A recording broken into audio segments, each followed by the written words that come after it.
안녕하세요. 홍프로 스포츠입니다. 적중하신 가족방분들 모두 축하드립니다. 홍프로 가족방에서 모든 경기, 언어버 및 핸디캡, 최종 조합 공유해드리고 있습니다. 적중률 높은 홍프로 가족방은 고정 댓글에 있는 링크로 문의해 주시기 바랍니다.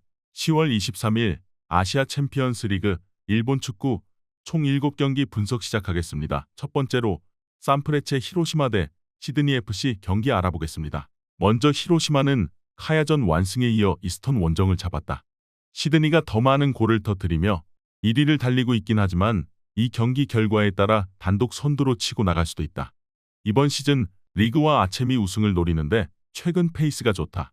우승을 위해 여름에 영입한 곤살로 파시엔샤와 아슬란 등이 잘해주고 있고 무츠키와 미츠타 등 이선에서 지원할 선수들도 충분하다. 이어서 시드니는 이번 대회 출발이 좋다. 이스턴과 카야 상대로 나선 두 경기에서 9골 1실점의 완벽한 공수 밸런스로 연승에 성공하며 1위로 올라섰다. 그랜트와 코트니 퍼킨스 등 돌파가 좋은 윙백들이 상대 측면을 돌파로 이겨냈고 폴란드 출신 클리말라가 안정적인 마무리를 했다. 이 경기는 원정에서 히로시마를 상대하기에 수비적으로 나서 패하지 않으려 할 것이다. 시드니는 탄탄한 수비를 가동해 홈팀의 공세를 막아내려 할 것이다. 그러나 마츠모토의 수비 지원 아래 무츠키와 아슬란이 적극적인 공세로 임할 것이고 파시엔샤와 비에이라가 침투로 기회를 노릴 히로시마 쪽으로 무게감이 쏠린다. 홈의 이점도 살릴 히로시마가 승리할 수 있을 것이다. 산프레체 히로시마 승리를 추천합니다. 두 번째로 울산현대 대 비셀고베 경기 알아보겠습니다. 먼저 울산은 K리그 챔피언으로 마리노스, 아릴랄과 더불어 가장 유력한 우승 후보로 평가받았었다. 그러나 마리노스 원정을 대패를 비롯해 두 경기에서 승점을 추가하지 못하며 충격적인 최하위로 추락했다. 리그에서는 3연속 우승을 향해 순항 중이지만 아챔 16강 이상을 위해 남은 일정에서 승리를 따내야 한다. 때문에 이번 홈 경기에 일정상의 부담에도 풀핏으로 나설 것으로 보인다. 이어서 비셀고베는 아챔 2차전에서 난적 산둥을 잡고 승점 3점을 챙겼다. 불이람 원정에서 승점 1점에 그치며 주춤한 아챔이었는데 높은 곳을 향해 갈 준비를 마쳤다. 리그에서도 연속 우승을 노리고 있고 더블을 바라고 있다. 단 최근 부진하다 해도 울산 원정은 어려운 일정이기에 오사코 유야를 제외한 선수들이 수비적으로 라인을 내릴 수 있다. 울산은 야고와 아라비제, 마테우스 등을 공격 전면에 내세울 것으로 보인다. 그러나 주민규의 컨디션 저하 속에 최전방의 힘이 다소 떨어졌다. 오기아라가 중원에서 최종 수비를 보호하며 수비적으로 나설 고베 상대로 승점 3점을 가져가긴 어려워 보이는 게 사실이다. 무승부를 추천합니다. 영상은 잘 보고 계신가요? 핸디, 언어버 및 최종 조합 공유받아 보실 수 있는 가족방 입장 방법 알려드리겠습니다. 첫 번째로 영상 하단에 댓글을 클릭해 주세요. 두 번째로 댓글에 링크를 클릭해 주세요. 마지막으로 채팅 참여하기 후 메시지 주시고 답장 기다려 주시면 됩니다. 나가기 하시면 가족방 입장 시켜드릴 수 없습니다. 언제든 편하게 문의 주시기 바랍니다. 세 번째로 니가타 대 도쿄 베르디 경기 알아보겠습니다. 먼저 니가타는 지난 라운드에서 마리노스에 패하지 않았다. 난적을 원정에서 상대했기에 고전이 예상됐지만 리그컵 결승 진출을 견인한 강력한 수비가 빛났다. 아키야마가 볼란치로 중원에 나서 상대의 중원 공세를 적절하게 저지했고 피츠제럴드와 토마스 등이 상대 공격수인 에리슨을 막아냈다. 이 경기 이후 리그컵 결승이 있지만 충분히 시간이 있기에 로테이션 없이 홈에서 승리를 노릴 것이다. 이어서 베르디는 지난 주말 홈 경기에서 우라와 상대로 역전승했다. 전반 중반에 와타나베에게 선제골을 허용하며 끌려갔지만 센터백인 츠나시마가 세트피스에서 2골을 뽑아내 승리했다. 다소 주춤하는 최근을 보냈는데 분위기를 바꿀 기분 좋은 승리였다. 승격 첫해 아챔 진출은 어렵지만 강등권과는 확실하게 거리를 뒀고 이제 안정적인 시즌 마무리를 노린다. 니가타가 리그컵 결승이 남아있긴 하지만 강등으로 가는 18위와 승점 차가 5점에 불과하기에 리그 동기부여도 확실하다.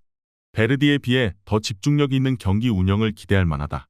아키야마의 중원 장악 속에 점차 분위기를 주도할 니가타가 경기를 주도할 것이다. 니가타 승리를 추천합니다.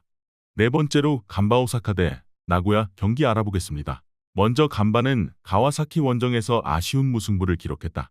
펠리페의 골이 나오며 앞서갔는데 후반 막판에 상대에게 동점골을 내줬다. 그래도 가시마와 더불어 리그 4위 경쟁을 하며 다음 시즌 아챔 출전을 노리고 있다. 우사미 외에 선수들이 공격 상황에서 해결하지 못한 시기를 지나 후안 알라노와 펠리페가 측면에서 힘을 내고 있다. 쇼타와 나카탄이 한다의 최종 수비도 안정을 찾은 모습을 보여주고 있다. 이어서 나고야는 삿포로에 패하며 리그 연패를 당했다. 리그컵에서는 마리노스를 잡고 결승에 갔지만 리그 성적은 다소 아쉽다. 때문에 이 경기에서는 연패 탈출을 위해 다소 웅크리고 경기에 나설 수 있다. 주전 센터백인 미쿠니가 리그 징계로 결장하는 점도 있기에 우치다와 노가미, 시게이로 등이 두텁게 수비벽을 형성할 것이다. 나고야는 리그 3연승 행진이 끝난 이후 다소 주춤하고 있다.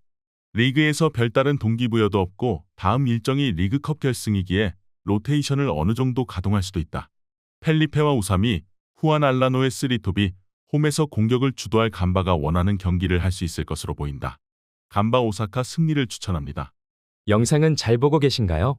핸디, 언어버 및 최종 조합 공유받아 보실 수 있는 가족방 입장 방법 알려드리겠습니다. 첫 번째로 영상 하단에 댓글을 클릭해 주세요. 두 번째로 댓글에 링크를 클릭해 주세요. 마지막으로 채팅 참여하기 후 메시지 주시고 답장 기다려 주시면 됩니다. 나가기 하시면 가족방 입장 시켜드릴 수 없습니다. 언제든 편하게 문의 주시기 바랍니다.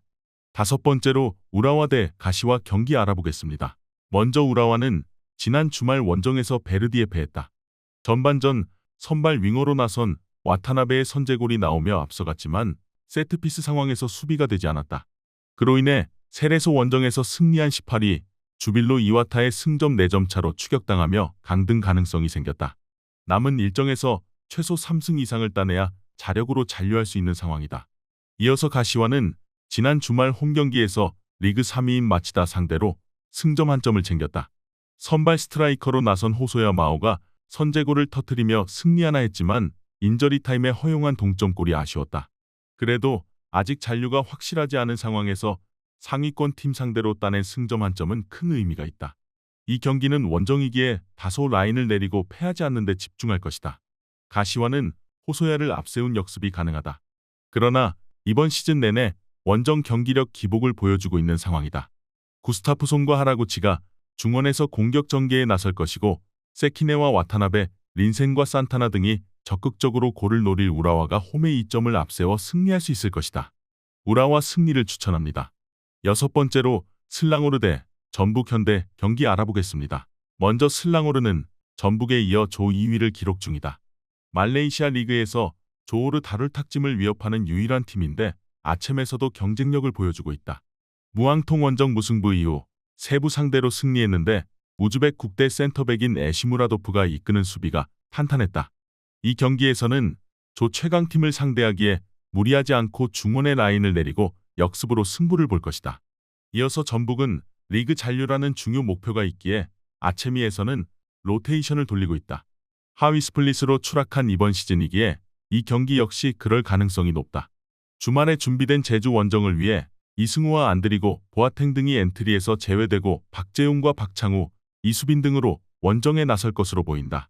전북은 몇몇 선수가 제외될 수도 있지만 이영재와 티아고 실바, 권창훈 등의 동행이 유력하기에 교체 멤버로 승부를 볼 수 있다.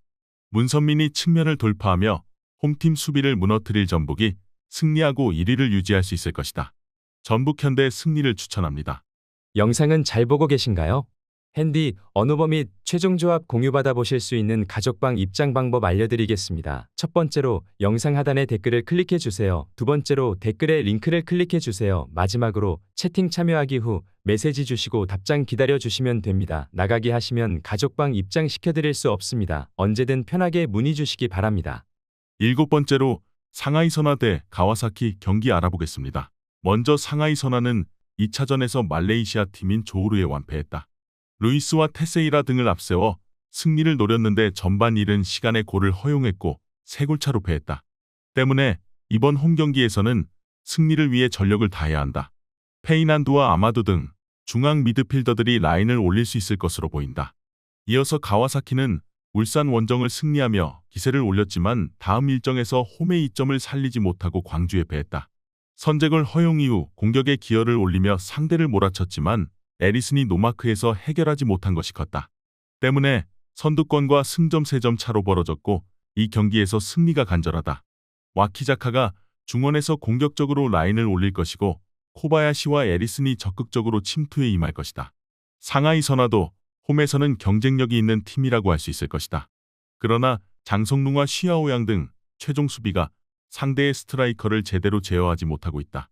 이에나가와 마르시뉴 등의 지원 속에 에리슨이 홈팀 수비를 공략할 가와사키가 승리할 것이다. 가와사키 승리를 추천합니다.